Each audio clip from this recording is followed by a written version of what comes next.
Assalamualaikum warahmatullahi wabarakatuh. Di video kali ini kita akan membahas salah satu materi dari mata kuliah pemahaman tentang peserta didik dan pembelajarannya. Oke, sebelum masuk ke materinya, saya akan memperkenalkan anggota kelompok pada video kali ini. Ada Gea Selin, Lia Fajarwina, Siti Sarah Badriyah, Wahyu Putri, Feby Nindya, Nusa Intan Asifah, Putri Aulia, dan Ayu Agustina. Materi yang akan kita bahas pada video kali ini yaitu mengenai belajar, teori belajar, motivasi belajar, dan paradigma personal. Oke, yang pertama kita akan membahas mengenai apa itu belajar.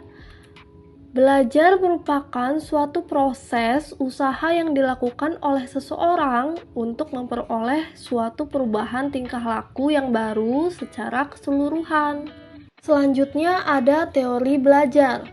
Teori belajar merupakan prinsip yang saling berhubungan dan penjelasan atas semua fakta serta penemuan yang berkaitan dengan peristiwa belajar.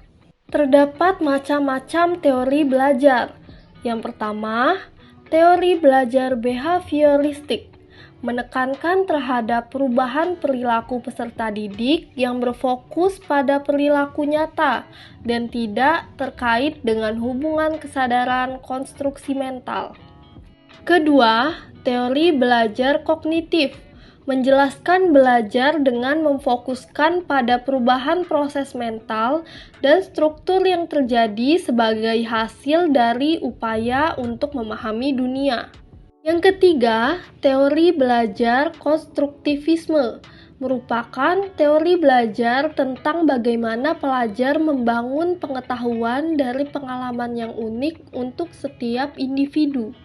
Keempat, teori belajar humanistik. Proses belajar peserta didik dianggap berhasil jika peserta didik memahami lingkungannya dan dirinya sendiri. Peserta didik dalam proses belajarnya harus berusaha agar lambat laun ia mampu mencapai aktualisasi diri dengan sebaik-baiknya. Oke, kita lanjut ke motivasi belajar.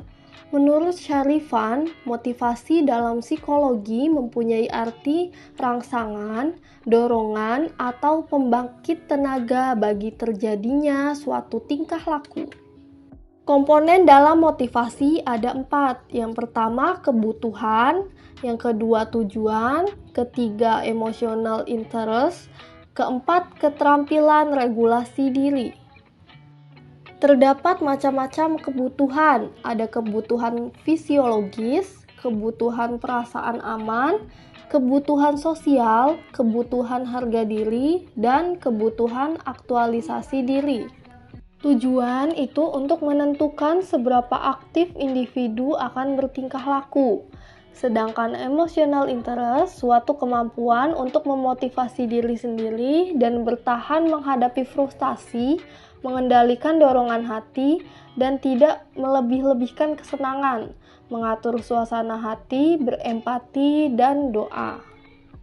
Keterampilan regulasi diri itu proses kepribadian yang penting bagi individu untuk berusaha mengendalikan pikiran, perasaan, dorongan, dan hasrat dari rangsangan luar diri agar sesuai dengan apa yang menjadi tujuan.